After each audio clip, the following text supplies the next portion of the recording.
I work with my hands. Always have.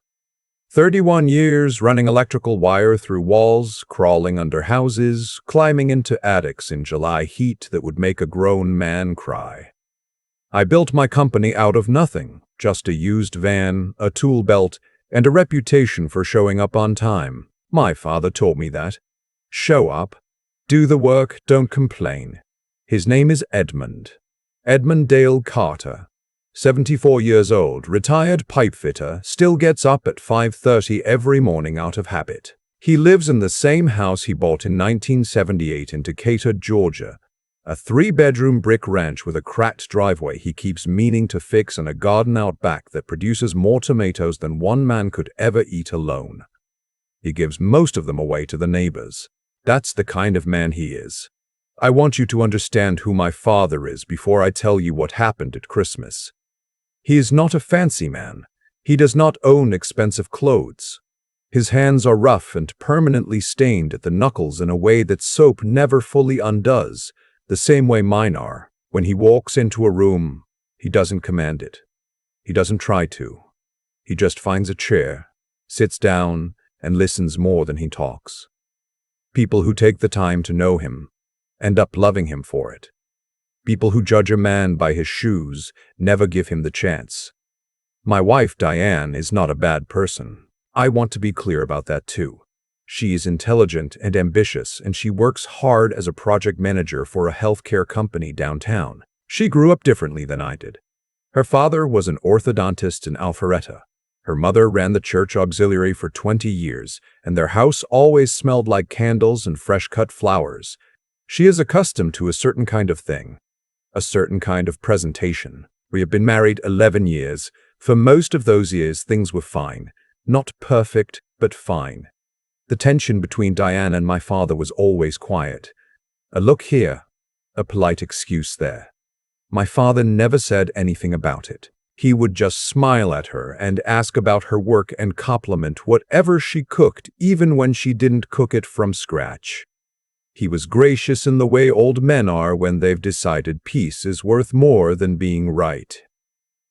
I told myself it was normal. In-law friction. Everybody has it. I was wrong to tell myself that. The Christmas gathering was Diane's idea. She had been talking about it since October. A dinner party, she called it, not just a family dinner. She wanted to invite her parents, her sister and brother-in-law, 2 couples from her office she had been trying to impress for months, and her college roommate who had recently married a cardiologist and moved to Buckhead. She rented a linen tablecloth. She ordered a centerpiece from a florist. She made a seating chart. I asked her twice whether my father was on the list. The first time she said, of course, and moved on quickly to asking me whether I thought we needed 2 bottles of wine or 3. The second time, a week before the dinner, I was helping her tape paper name cards to little gold holders she had bought at the craft store. I went through every name out loud, her parents, her sister, her colleagues, her roommate's husband, and I noticed there was no card for my father. Where's Dad's? I asked. She kept folding a napkin. She didn't look up. I was thinking, she said carefully, that maybe this one time, since it's more of a work thing, it might be easier to keep it smaller. Just the people who already know each other. He knows me, I said. I know him for 53 years. You know what I mean, Clyde. That is my name, Clyde Aaron Carter. Named after my grandfather on my mother's side. I have never minded the name, but the way she said it that evening, patient and flat, the way you talk to someone you're trying to manage, made something sit wrong in my stomach. Tell me what you mean, I said. Say it plain.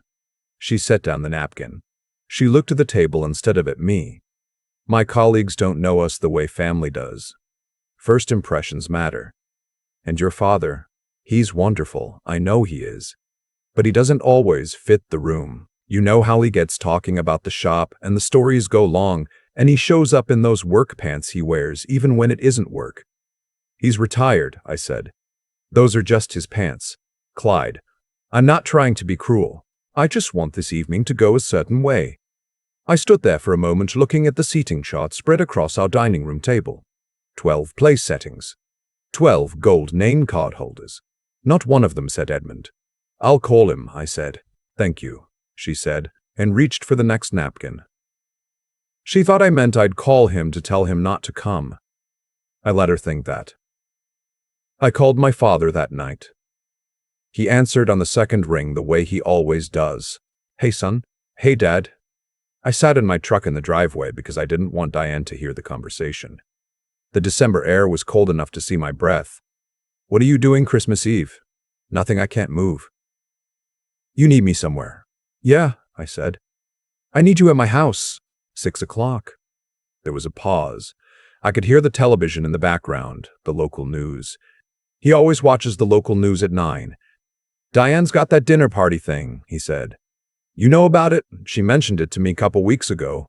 Said it was a small thing, just work people, not to worry about coming. Another pause. I figured you two were just keeping it low-key. I closed my eyes. She had already called him. She had called my father before I even realized there was no name card for him. She had gotten there first and smoothed it over so it wouldn't come back to her. My father, being my father, had said, okay, and meant it and gone on with his week without a single complaint. Dad, I said, and I had to stop for a second. She was wrong to call you. I want you there. I need you there. Will you come? He was quiet for long enough that I thought the call had dropped. You sure that's a good idea, son? I'm sure. All right, he said. I'll wear the blue shirt. The one your mother bought me. Perfect, I said. I'll see you at 6. I didn't say anything to Diane that night, or the next morning. I spent those days thinking about what kind of man I wanted to be, not in a dramatic way, not rehearsing speeches, just quietly turning it over in my mind the way my father used to turn a pipe fitting in his hand before he threaded it. Patient, deliberate, making sure before you commit. I thought about the Christmas Eve dinners of my childhood. My father in the kitchen with my mother, both of them laughing at something that had happened 30 years ago and still found funny. My father's hands folding the paper bags we saved from the grocery store so they could be used again. My father sitting in his chair after dinner with his eyes closed, and one hand resting on the dog's head, and looking so purely content that even as a kid I understood something was happening there that was worth paying attention to. I thought about the time I was 17 and wrecked my first car, a 1989 Civic I had saved up for myself, by sliding into a ditch on ice on Old Covington Highway. My father came out at 2 in the morning. Did not yell, did not lecture me on the drive home, just looked the car over, looked at me to make sure I wasn't hurt and said, "We'll get it sorted in the morning." We fixed it together the following Saturday. He taught me something about patience that day. He teaches me something every time I'm with him, and I am 53 years old. The idea of him sitting alone in his house on Christmas Eve, having been told quietly and efficiently that he did not fit the room. I couldn't carry that. Christmas Eve arrived the way it always does in Georgia. Mild, gray, with the smell of wood smoke from someone's fireplace drifting through the neighborhood. Diane had been up since 7 arranging things. By 4 o'clock, the table looked like something from a magazine. She was in the kitchen in the dress she had been planning for weeks, checking on the prime rib, humming to herself. I had told her that morning over coffee that I wanted the evening to go well. She smiled and said she did too. I meant something different than she did. The doorbell rang at 5:45. I was the one who answered it. My father stood on the porch in his blue shirt, the one my mother bought him before she passed, navy cotton with small white buttons, and his good slacks, which are black and pressed and perfectly respectable, and his one pair of dress shoes that he polishes by hand on a cloth in the kitchen. He had his hat in his hand. He was holding a bottle of sparkling cider and a tin of his sister's butter cookies that he brought to every gathering he attended, because he never showed up empty-handed. "Hey, son," he said, and smiled the way he smiles, full and unhurried. "Hey, Dad," I said, and stepped aside to let him in. From the kitchen doorway, Diane appeared, and I watched her face go through several things very quickly. Surprise, then, that particular controlled stillness she uses when she's recalibrating. She came forward and kissed him on the cheek and said how wonderful it was that he could make it. and her voice was smooth and warm, and you would never have known. "Wouldn't miss it," my father said, and handed her the sparkling cider. "Thought this might be nice for the table." "Perfect," she said. "Let me get you settled." The other guests arrived between 6 and 6:30. Her parents, Gerald and Faye, came first. Gerald is a retired orthodontist who tells the same 3 golf stories in rotation and laughs loudest at his own punchlines. Faye collects crystal figurines and has opinions about every neighborhood in Metro Atlanta. They greeted my father politely in the way people greet someone they have already decided not to engage. Her colleagues arrived next, 2 couples, both in their late 30s, the kind of people who talk about wine regions and their children's private school admissions in the same breath. They were perfectly nice, perfectly surface level. Then came her college roommate, whose name is Bethany, and Bethany's husband, whose name is Dr. Philip Worthington, and who had the energy of a man who wanted you to know his name was Dr. Philip Worthington. My father sat in the living room while the cocktail portion of the evening unfolded. He nursed a glass of the sparkling cider he had brought himself. Gerald sat across from him for a few minutes before drifting toward the colleague couples. Bethany made brief eye contact with my father, smiled, and turned to Diane. My father did not seem to mind. He watched the room with the patient interest of a man who has learned that most gatherings are not about him, and he is comfortable with that. I sat beside him for a while and we talked about the Falcons, which is a conversation we have had in some form approximately 400 times, and I never get tired of it. At some point I heard Gerald say something to Bethany's husband, not loudly, but not quietly, about the different kinds of guests at a dinner party and the importance of knowing your audience. I heard Faye say something in a lower voice that included the phrase blue-collar charm in a tone that was not a compliment. My father did not react. Whether he heard them or simply chose not to show that he heard, I will never know. He just tilted his sparkling cider glass slightly and said to me, "You think they have a chance in the playoffs this year?" I looked at him for a long moment. "Yeah," I said. "I think they do." Dinner was served at 7:30. The table was beautiful. Diane had done a remarkable job. Prime rib, roasted vegetables, twice-baked potatoes, homemade rolls, a cranberry salad. The kind of meal that takes all day to produce. I noticed the seating arrangement before anyone sat down.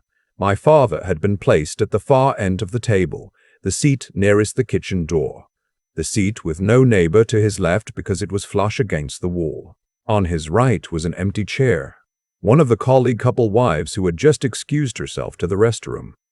The arrangement put him as far from the center of the table as it was possible to be while still technically being at the table. I stood at the head of the table for a moment and looked at the place cards.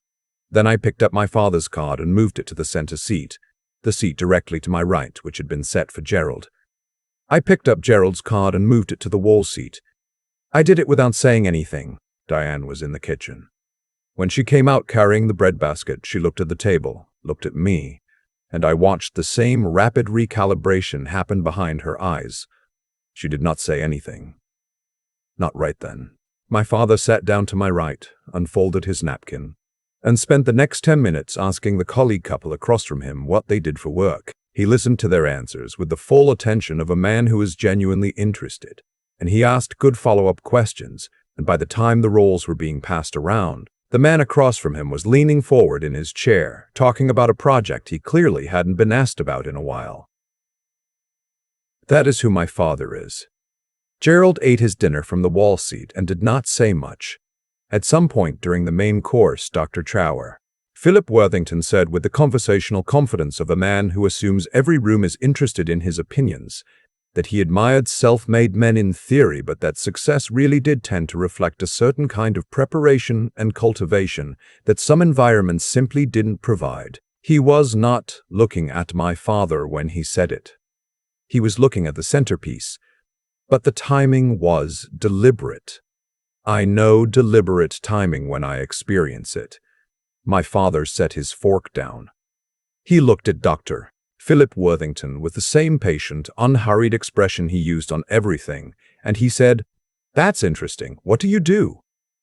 Dr. Philip Worthington told him, "Cardiology. Emory trained. Atlanta Heart Associates. Good work, my father said, and meant it. My wife needed a cardiologist about 12 years ago. Good doctors matter. He picked his fork back up. I spent 38 years in the trades, pipe fitting mostly. Fixed the infrastructure in about 60 commercial buildings in this city. 2 hospitals, 3 schools, probably some of your office building too, if it went up between 1975 and 2013. He cut a piece of prime rib. I'm proud of that. The table was quiet for a moment. Bethany said, "That's actually incredible." "It's honest work," my father said. "I liked it." Dr. N. Philip Worthington did not say much after that. The evening wound down around 9:30.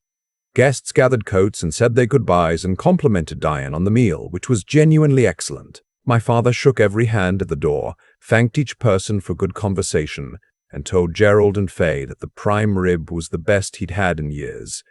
He was not performing. He meant it. When the last car left the driveway, I was standing at the sink rinsing glasses. Diane came in and stood at the counter. She was quiet for a long time.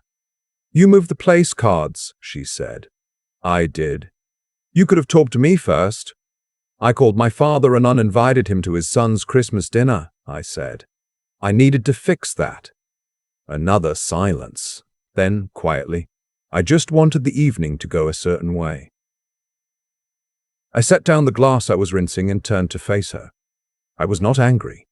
I had been angry earlier in the week, and I had let it settle, and what was left was something quieter and more serious. "Diane," I said, "my father built things in this city for 38 years. He fixed the heat in hospitals so sick people could stay warm. He raised me on that work, and he did it without complaint and without pretense, and he is the best person I know. When you called him and told him not to come, when you decided he didn't fit the room, you weren't protecting the evening. You were telling him something about his worth." I stopped for a second. "And I can't let that stand." She looked at the counter. "I didn't mean it that way," she said. "I know," I said, "but that's the way it landed. We talked for a long time after that. I'm not going to tell you it was easy or that it was resolved in one conversation. It wasn't. There were things said and things admitted and things that both of us had to think about over the following days and weeks. Marriage is not a single conversation. It is every conversation and the space between them. What I will tell you is that 2 Sundays later, Diane drove to Decatur by herself, without me asking her to, and she sat at my father's kitchen table and they talked for 2 hours. She brought him a plant, one of those small potted rosemary bushes trimmed into a Christmas tree shape that were everywhere in December. He still has it on the windowsill in his kitchen. It's about 3 times the size it was when she brought it. He never told me what they talked about. When I asked, he just said, "She's figuring things out, give her room." That is my father. I think about Christmas Eve sometimes when I'm on a job site, up in a ceiling or tracing a circuit through a wall that nobody will ever see. The invisible work, the work that makes the lights come on and the heat run and everything function the way it's supposed to. Most people don't think about where that comes from. They just flip the switch. My father spent 38 years being the man behind the switch. So did I. So did the men on my crew. Solid, reliable, skilled people who do work that holds the world together and gets thanked maybe once a year if they're lucky. There is a kind of person who looks at a man like my father and sees what he is not. The degree he doesn't have, the dinner party vocabulary he doesn't use, the car he doesn't drive. And there is a kind of person who looks at my father and sees what he is. I was raised by him, so I know which kind of person I am. I am going to tell you something that I believe with everything I have. The way you treat the people who built you is the truest thing about you. Not your title, not your address, not the label inside your coat. The truest thing is what you do when someone you love is being quietly, politely, deliberately made to feel small, and you have a choice about whether to let it continue. I moved the place card. I would do it again. If you have a father still living, if there is someone in your life who worked hard and asked for nothing and showed up every time you needed them, I hope you'll go see them this week. Not for a reason, not for a holiday, just to go. Just to sit with them in their kitchen and drink whatever they're drinking, and let them tell you the story you've heard 20 times already. Listen like it's the first time. Because there will come a day when there is no more first times, and you will give anything to hear it once more. That is what I have to tell you today. My name is Frederick, and these are the voices of the people who deserve to be heard. I've been thinking about that seating chart for a long time now, not with anger. That part faded. What stayed was something quieter, a kind of clarity that only comes after you've done something that cost you something. And you do it again anyway. Here's what I know about cause and effect. Not as a philosophy, but as something I've watched play out in real life over 53 years. The way you treat people does not stay private. It travels. It finds its way back, not always in the same shape, but always in some shape. Diane called my father before I even noticed his name was missing from the table. She managed the situation neatly, efficiently, and she thought it was finished. But nothing that small ever finishes cleanly, because the person you manage is still a person, and the truth of what you did still exists somewhere, and eventually someone who loves that person is going to find out. I found out, and I moved the card. That is what I mean by cause and effect. Not punishment, not revenge, just things have weight, actions have direction. And when you spend 38 years building the infrastructure of a city and raising a son who watched every bit of it, what you've actually built is something that does not go away because someone with a dinner party decides it should. Edmund didn't fight for his place at that table. He never would have. That is the thing about men like my father. They carry their dignity so quietly you can mistake it for having none. That is the mistake Diane's family made. That is the mistake a lot of people make about men who work with their hands and don't announce themselves when they walk into a room. They look at the worn shoes and the pressed but plain slacks and they make a calculation. And the calculation is wrong every single time. I think about what it takes to be that man. Not just the work. 38 years is the easy part to count, but the character underneath it. To sit at the end of someone's table, in the seat by the kitchen door, and not show an ounce of bitterness. To bring sparkling cider anyway. To shake hands at the door and mean it. That is not weakness. That is the hardest kind of strength there is, and it doesn't come from nowhere. It comes from a decision made quietly and repeatedly over a lifetime. To let your actions be your argument. I learned that from him. I'm still learning it. What I hope you take from Clyde's story, from Edmund sitting calm and unhurried while people around him made their small judgments, is this: integrity is not what you do when it costs nothing. It's what you do when it costs you a comfortable evening, a smooth dinner party, a few days of difficult conversation with your wife. It's what you do when staying quiet would be easier and no one would blame you for it. Clyde moved the card. He called his father. He sat beside him all evening. He told Diane the truth plainly, without cruelty, and gave her room to find her own way back. 2 Sundays later, she drove to Decatur with a rosemary plant and sat at Edmund's table for 2 hours, and something shifted.